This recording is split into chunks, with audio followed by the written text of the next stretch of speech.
Minus we ज्ञात होने पर दो विधियां हैं जिसकी सहायता से हम u माइनस वी को ज्ञात कर सकते हैं, जिनमें से सबसे पहला मेथड हम लगा रहे हैं क्योंकि हमें पता है f ऑफ z जो है वो u प्लस आइटा वी के बराबर है। अगर f of z u plus iota v के बराबर है, इसको आइटा से गुणा कर दिया जाए तो ये आइटा u माइनस वी बन जाएगा। आइटा स्क्वायर का मान -1 होता है। इन दोनों को जोड़ेंगे तो 1 plus iota f of z बराबर बन जाएगा u minus v plus iota common लेने पर u प्लस वी के इक्वल। हम अगर ये मान लें कि ये दिया गया जो 1 plus iota f of z है वो कैपिटल F ऑफ z को व्यक्त करता है, u माइनस वी जो है वो कैपिटल U एक्स वाई को व्यक्त करता है, और आइटा u प्लस वी जो है वो कैपिटल V एक्स वाई को व्यक्त करता है, तो यह भी एक विश्लेषिक फलन होगा। इस विश्लेषिक फलन के लिए हमें u एक्स कोमा वाई का मान दिया हुआ है, हमें v एक्स कोमा वाई का मान ज्ञात करना है जो मिलने थॉमसन मेथड से ज्ञात कर सकते हैं। f ऑफ z को परिभाषित करना है, वो f ऑफ z मिलने थॉमसन विधि द्वारा ज्ञात किया जा सकता है। अब हमें u एक्स कोमा वाई की वैल्यू दी हुई है x minus y x square plus 4xy plus y square. सबसे पहले φ1 z कोमा 0 निकालेंगे। φ1 z कोमा 0 का मतलब है कि del u upon del x की वैल्यू x बराबर z और y बराबर 0 पर x के सापेक्ष आंशिक अवकलज कीजिए। इसको x के सापेक्ष आंशिक अवकलज करेंगे तो ये बन जाएगा x minus y as it is 2x plus 4y, और फिर प्लस का x square plus 4xy plus y square as it is. x minus y का अवकलन करेंगे 1 आ जाएगा। इस पूरी समीकरण के अंदर हमें x बराबर z और y बराबर 0 रखना है। अगर ये मान प्रतिस्थापित करते हैं तो φ1 ऑफ z कोमा 0 की वैल्यू आ जाएगी हमारे पास z 2z स्क्वायर, z गुना z क्योंकि y की वैल्यू 0 है, और इधर बन जाएगा प्लस का z स्क्वायर, बाकी सारी 0 बनेंगी। इसका मतलब 3z स्क्वायर आ जाएगा φ1 z की वैल्यू। इसी प्रकार φ2 ऑफ x कोमा वाई पहले निकाल लेते हैं, जो del u upon del y को रिप्रेजेंट करता है। अगर y के सापेक्ष आंशिक अवकलज करेंगे तो x minus y as it is 4x plus 2y plus x square plus 4xy plus y square as it is -1।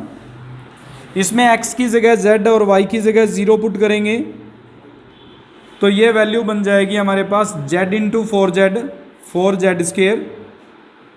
इस पार्ट में आ जाएगा हमारे पास z स्क्वायर माइनस का z स्क्वायर, जिसको सॉल्व करेंगे तो 3z स्क्वायर बन जाएगा। अब हमारे पास f डैश z जो होता है capital F of dash z वो इक्वल होगा φ1 of z comma 0 plus eta φ2 minus eta φ2 of z comma 0।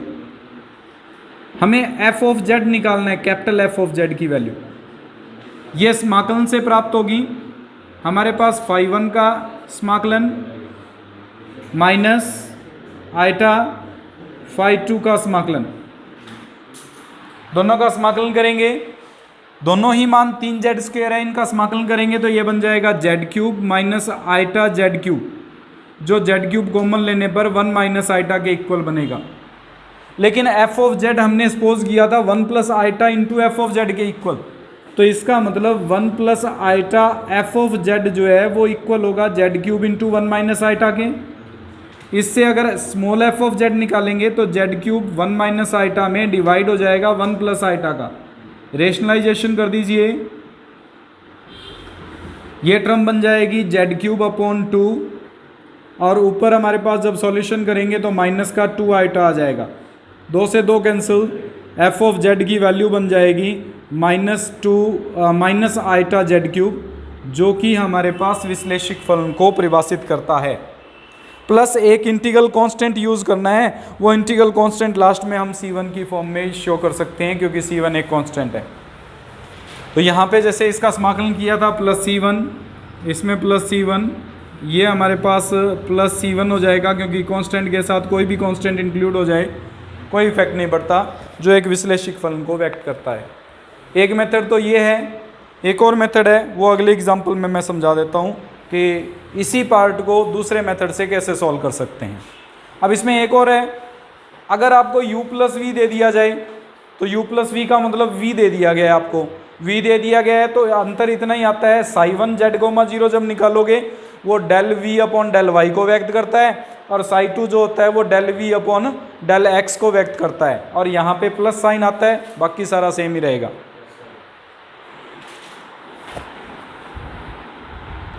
F of Z calculate करने के लिए एक मेथड जो अभी अभी किया वो भी लगा सकते हैं, इसमें आपकी मर्जी है।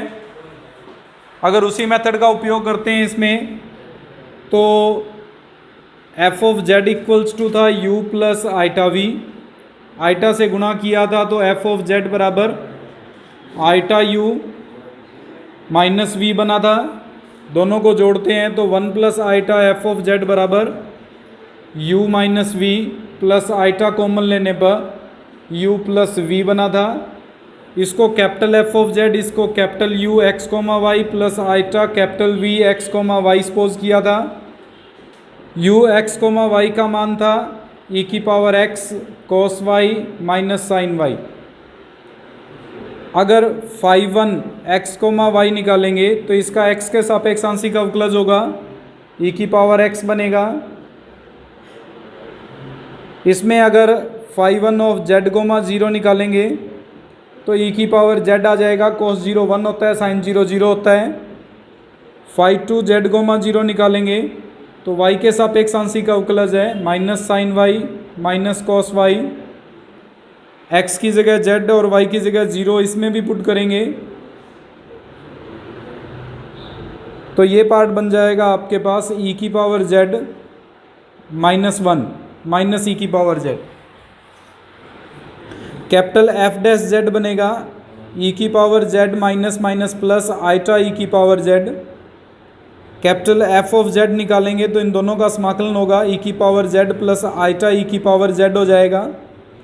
Capital F of Z 1 plus iota of F of Z को रिप्रेजेंट करता है, जो e की पावर z कॉमन लेने पर 1 प्लस आइटा को रिप्रेजेंट कर रहा है। ये cancel, small F of Z की वैल्यू आ गई e की power z plus any integral constant c1। Answer है ये, जो हमने मेथड अभी अभी किया था उसी मेथड से हमने कर लिया। दूसरा मेथड ये लगाया जा सकता था इसमें, अगर आप इसको x के सापेक्ष आंशिक अवकलज करते minus del V upon del X बराबर e की power x cos y minus sine y। हमें पता है विश्लेषिक फलन है इसलिए सी आर समीकरण को संतुष्ट करेगा। Del V upon del X की वैल्यू निकालेंगे, माइनस का del you upon del Y होगा तो प्लस का del you upon del Y की वैल्यू आ जाएगी e की power x cos of y minus sine y।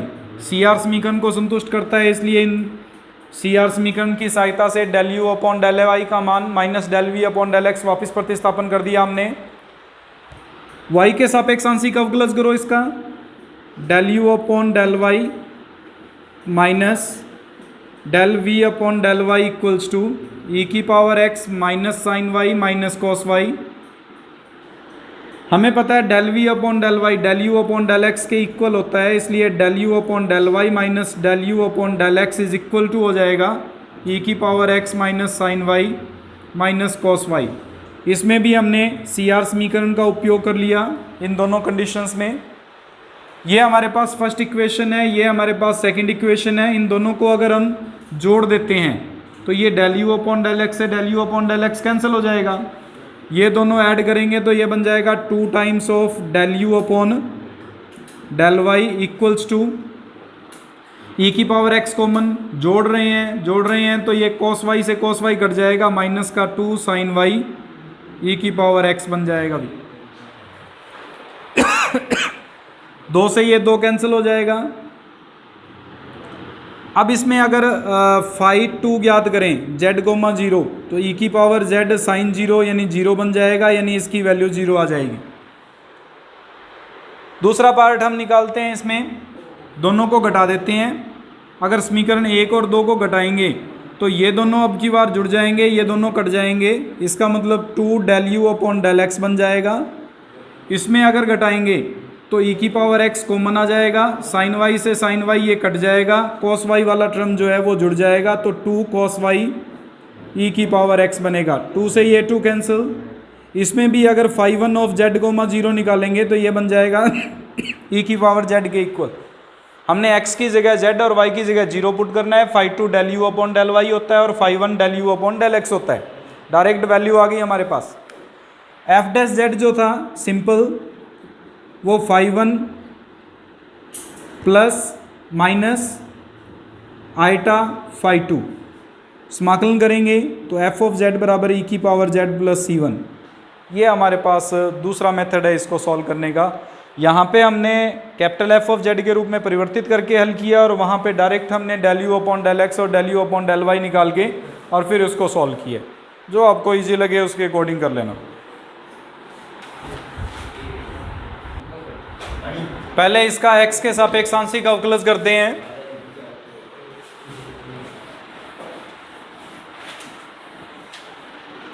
x के सापेक्ष आंशिक अवकलज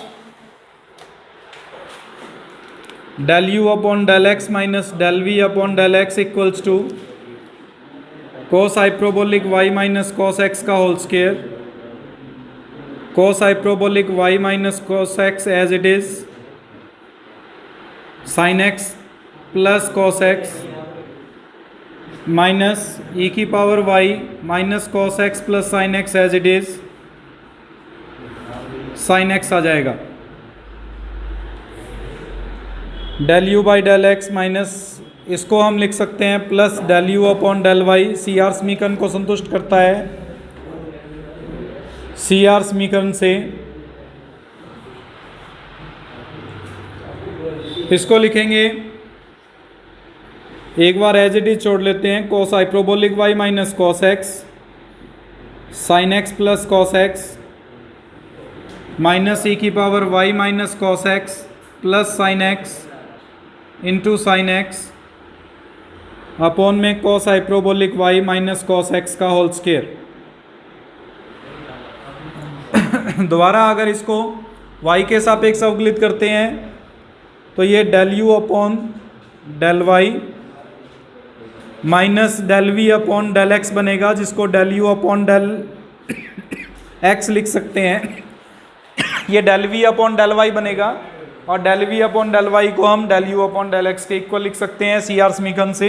एक साथ मैं यूज़ कर रहा हूँ सी आर समीकरण का इसमें अभी। यहाँ पे cos hyperbolic y minus cos x का whole square, cos hyperbolic y minus cos x as it is. अंश का अवकलन करेंगे, y के सापेक्ष करना है, e की पावर y माइनस e की power y minus cos x plus sin x। इसका करेंगे तो साइन हाइप्रोबोलिक y। अगर इन दोनों को जोड़ते हैं तो del u by del x से del u by del x cancel हो जाएगा, 2 del u upon del y बचेगा। यहाँ पे हम x की जगह z और y की जगह 0 पुट कर देते हैं साथ के साथ। दोनों में लघुत्तम समान है इसलिए बटे वाला मान जो है वो बराबर आएगा। cos हाइप्रोबोलिक 0 का मान 1 होता है और माइनस का cos z बनेगा होल स्क्वायर। इस टर्म में और इस टर्म में अगर जोड़ करते हैं तो x की जगह 0 पुट करने पर, x की जगह 0 पुट कर रहे हैं, साइन 0 की value 0, cos 0 sorry z put कर रहे हैं तो sine z plus cos z आएगा। यहां बन जाएगा 1 minus cos z minus e की पावर 0 1 होता है, ये minus cos z plus sine z into sine z plus e की पावर 0 1। इसमें अगर पुट करेंगे तो 1 माइनस cos x आएगा माइनस e की power 0 1 minus cos x plus sine x into sine 0। Sine hyperbolic 0 की वैल्यू 0 होती है, यहाँ z आएगा तो ये वैल्यू पूरे के साथ 0 मल्टीप्लाई करने पर 0 बन जाएगा पूरी टर्म। इसमें से और इसमें से अगर 1 माइनस cos z कॉमन ले लेते हैं तो हमारे पास पार्ट बचेगा 1 minus cos Z sine Z plus cos Z, या मल्टीप्लाई कर लो, ज़्यादा इजी रहेगा। अगर मल्टीप्लाई करके सॉल्व करते हैं तो ये बन जाएगा sine Z plus cos Z minus sine Z cos Z minus cos square Z minus sine Z plus sine Z cos Z और minus sine square Z plus 1 minus cos Z पूरे के बटे में 1 माइनस कॉस जेड का whole square. Sine Z cos Z से sine Z cos Z cancel हो जाएगा, इन दोनों में से माइनस कॉमन लेंगे तो 1 बन जाएगा। कॉस स्क्वायर जेड और साइन स्क्वायर जेड एक होके -1 और +1 ये कैंसिल हो जाएगा। ऊपर हमारे पास कॉस जेड ये रह गया और एक कॉस जेड ये रह गया, ये भी कैंसिल हो जाएगा। और साइन जेड से ये साइन जेड की वैल्यू कैंसिल हो जाएगी, यानी हमारे पास del you upon del Y की वैल्यू जो बनेगी वो 0 हो जाएगी। अर्थात फाई 2 की वैल्यू जो आएगी वो हमारे पास 0 है। अब हम फाई 1 निकालेंगे, इन दोनों को घटा देते हैं। अगर इन दोनों को घटाते हैं तो ये तो हमारे पास पार्ट बन जाएगा 2 del you upon del X equals to, देखो इन दोनों को घटा रहे हैं तो सिर्फ अंतर इतना ही आएगा, ये माइनस का आ जाएगा, ये प्लस का, बाकी सारी सेम वैल्यूज आएंगी। ये तो 0 बन ही रहा है, सिर्फ ये माइनस का साइन आना है। ये माइनस साइन होने के कारण जो मल्टीप्लिकेशन है वो कुछ इसी प्रकार से हो जाएगा, sine Z plus cos Z minus sine Z cos Z minus cos square Z minus sine Z plus sine Z cos Z और माइनस साइन स्क्वायर जेड। इसमें हमारे पास टर्म चेंज होगी, माइनस का 1 और प्लस का कॉस जेड हो जाएगा -1 प्लस कॉस जेड पूरे के अपॉन में 1 माइनस कॉस जेड का होल स्क्वायर। साइन जेड से sine Z cancel, sine Z cos Z से sine Z cos Z cancel. इन दोनों को अगर सॉल्व करते हैं तो ये बन जाएगा 2 कॉस जेड माइनस का 2 अपॉन 1 माइनस कॉस जेड का होल स्क्वायर, जिसको -2 अपॉन 1 माइनस कॉस जेड लिख सकते हैं। ये हमारे पास φ1 ऑफ जेड की वैल्यू आ जाएगी। 2 φ1 ऑफ जेड कोमा 0 की वैल्यू है, 2 से ये 2 कैंसिल, φ1 जेड कोमा 0 की वैल्यू बन जाएगी। अगर हम f डैश जेड निकालेंगे तो ये हो जाएगा -1 अपॉन 1 minus cos Z plus eta minus eta into 0। समाकलन करना है, f ऑफ जेड बराबर समाकलन करेंगे -1 अपॉन इसको 2 साइन स्क्वायर जेड बाई 2 लिख सकते हैं डी जेड, -½ बाहर आ जाएगा, साइन स्क्वायर जेड बाई 2 का इंटीग्रेशन करेंगे, ऊपर जाके कोसेक स्क्वायर बन जाएगा। कोसेक स्क्वायर का माइनस कोट होता है, माइनस माइनस प्लस हो जाएगा, कोट जेड बाई 2 अपॉन ½ आ जाएगा, हाफ से ये हाफ कैंसिल, प्लस C1, तो f ऑफ जेड बराबर आ गया cot of Z by 2 plus C1, जो कि इसका आंसर है।